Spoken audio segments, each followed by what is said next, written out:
ಹಾಗಿದ್ರೆ ಈ ಹೊಸ ನೀತಿ ಏನು ಹೇಳುತ್ತೆ? ಟ್ರಂಪ್ ಏನು ಹೇಳಿದ್ದು? ಇದನ್ನು ನಾವು ಗಮನಿಸೋದಾದ್ರೆ ಇತರ ದೇಶಗಳು ನಮ್ಮ ಚಿತ್ರದ ನಿರ್ದೇಶಕರನ್ನ ಮತ್ತು ಸ್ಟುಡಿಯೋಗಳನ್ನು ಅಮೆರಿಕದಿಂದ ಅವರಲ್ಲಿಗೆ ತೆಗೆದುಕೊಂಡು ಹೋಗೋದಕ್ಕೆ ಪ್ರೋತ್ಸಾಹಿಸ್ತಾ ಇದೆ.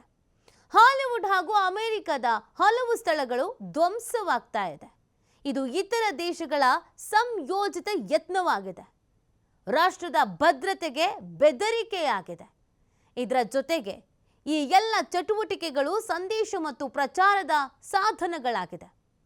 ಹೀಗಾಗಿ ವಿದೇಶಗಳಲ್ಲಿ ನಿರ್ಮಿತವಾಗುವ ಎಲ್ಲ ಚಿತ್ರಗಳ ಮೇಲೂ 100% ಸುಂಕ ಹಾಕಲಾಗತ್ತೆ.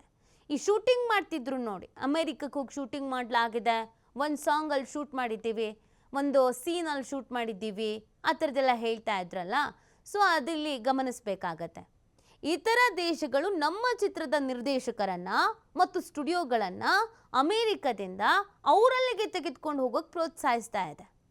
ಹಾಲಿವುಡ್ ಹಾಗೂ ಅಮೆರಿಕದ ಹಲವು ಸ್ಥಳಗಳು ಧ್ವಂಸವಾಗ್ತಾ ಇದೆ. ಇದು ಇತರ ದೇಶಗಳ ಸಂಯೋಜಿತ ಯತ್ನವಾಗಿದೆ ಅನ್ನೋದನ್ನು ಆರೋಪಿಸ್ತಾ ಇರುವುದು ಟ್ರಂಪ್.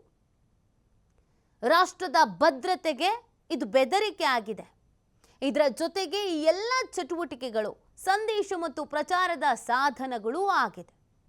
ಹೀಗಾಗಿ ವಿದೇಶಗಳಲ್ಲಿ ನಿರ್ಮಿತವಾಗುವ ಎಲ್ಲ ಚಿತ್ರಗಳ ಮೇಲೂ ಕೂಡ 100% ಸುಂಕ ಹಾಕಲಾಗತ್ತೆ ಅಂತ ಇದೀಗ ಟ್ರಂಪ್ ತಿಳಿಸಿರೋದು.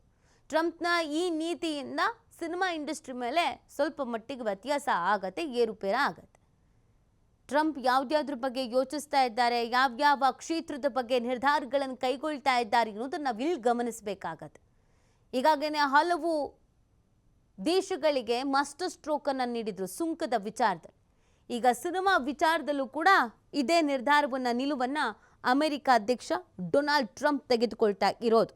ಹಾಗಾಗಿ ಇನ್ನು ಮುಂದೆ ಹಾಲಿವುಡ್ನಲ್ಲಿ ನಿರ್ಮಿತವಾಗುವಂಥ ಬೇರೆ ದೇಶಗಳ ಸಿನಿಮಾದ ಕಥೆಗೇನು, ಎಷ್ಟರ ಮಟ್ಟಿಗೆ ಎಫೆಕ್ಟ್ ಆಗ್ಬೋದು ಈ ನಿರ್ಧಾರದಿಂದ ಅನ್ನೋದೊಂದು ಪ್ರಶ್ನೆ ಇದೆ.